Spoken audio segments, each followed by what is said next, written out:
kuthiwa uhlekela ecaleni uhlekela phansi kwetafile uhlekela phansi kwetafile nje leya uyayinkinkila athone phansi kwetafile ithemba lami sozangena uyoli kaloku unazo nezilwimi usathana akazifuni izilwimi akazifuni izilwimi usathana uyoli betheke izilwimi uyoli ukuthi kuthiwa uhamba kwangoko usathana uhamba kwangoko so ndithe uyoli makasizamele manje betheke uzasifundisa Skhuphi ethe uzasifundisa cha ingathi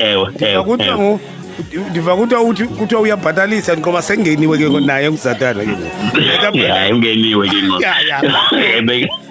nethi kuthiwa uyabhatalisa because benimxelele mna ngifuna iparagraph nje iparagraph andifuni kakhulu funa nje iparagraph andifuni kakhulu hayi nami ndiyazivuna before ndiqala umbhedesho ba ukani nokukhala ngazo phambi kokhohlakeleyo noba ndingabetha la andiphe laa ndawo yokhohlakeleyo bayale ngelwimi ndityhala okhohlakeleyo ngezilwimi hayi Skhuphi uyaba into enkulu hayi mana lo nyaka uzayo bawo masizizame Skhuphi asizobe siqhube imvuselelo ngaphandle kwezilwimi ngoba hayi funeka singene ngazo ngoba singena ngazo sabara bede kwarashaki ka hayi ndiyazifuna bawo wasifuna swe yes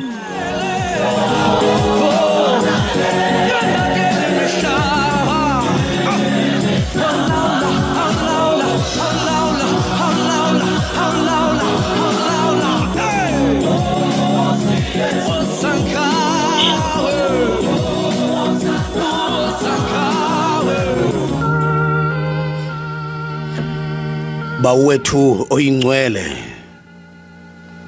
somandla msindisi kuwe wedwa umonwabisi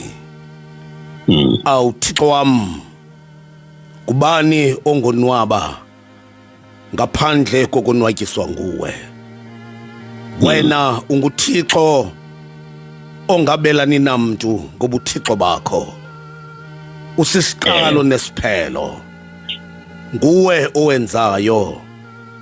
okuvalileyo kungavulwa ngubani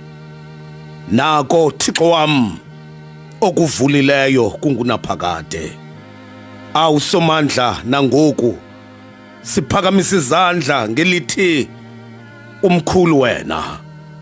uyintanga kabani ihlabathi lonke lilawulwa nguwe kwenzeka intando yakho somandla